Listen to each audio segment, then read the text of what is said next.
Hello, this is your video instruction for the question of the week for Module 4. So this week you're going to be watching two Khan Academy videos for your grammar lesson, and they are on linking verbs and helping verbs.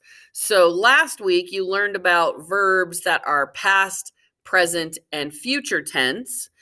You should know what active verbs are. Those are verbs that you can act out because they are active. And then there's two other types, linking and helping verbs, which is what you're going to be learning about this week. So you're going to want to watch those two videos.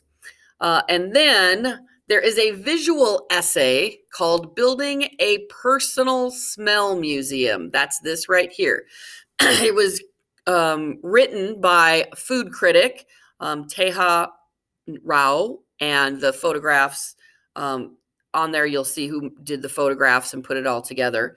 But after you watch the videos for your grammar lesson, I want you to read through this visual essay and then answer the questions, which are up above here. So, how much attention do you pay to the smells that are around you? Do any scents trigger powerful memories? What would your life be like without a sense of smell? And which fragrances or aromas do you want to savor forever? So, really thinking about your sense of smell.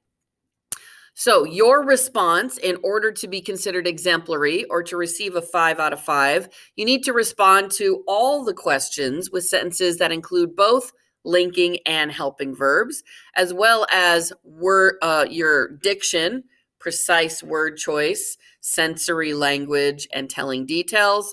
Also, having exemplary spelling, capitalization, punctuation, and reply to one or more students' responses with insightful, thoughtful comments. Remember, insightful is your ideas, something new that you bring to the table that has not been addressed before. Maybe it's something that you believe or something you think or something you've seen.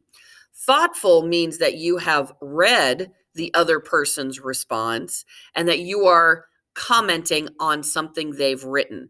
Either you are asking a question, you are pointing it out and saying, I disagree with this part, and this is why. You must explain why as well. Or maybe you agree with it, but you want to build on what they've got. They laid a foundation, but you have more information you can add to it, maybe a different perspective or another way of looking at it. So that's what I'm looking for in insightful and thoughtful. In order to be considered satisfactory or a 4 out of 5, you have to respond to the questions with linking and helping verbs. And your spelling, capitalization, punctuation, and grammar will be adequate. That means there's going to be some errors, but it's still pretty readable. Also, you must respond to another, or you must reply to another person's response with a thoughtful comment, meaning your comment shows that you have read what they've written and you're building on that. It's making a written discussion, really. For a 3 out of 5, that's progressing. You're almost there. That means you replied to the questions with a sentence that has linking or helping verbs, but you're not demonstrating that you've watched or that you can use both.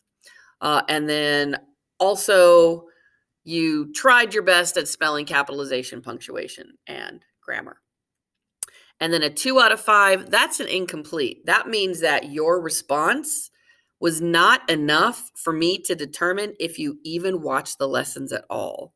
That would be responses that are maybe 3 or 4 words. I agree.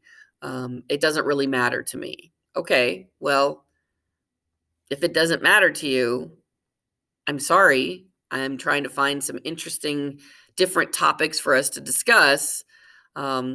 That kind of a response, while it shares with me your feelings about the topic, it doesn't share with me that you actually watched the lesson and learned anything. So, really, this is about your learning. I need to see that you are progressing in your education through your response because you're not here in the room. I can't do it while you're here. So, this is how I'm doing it. Okay.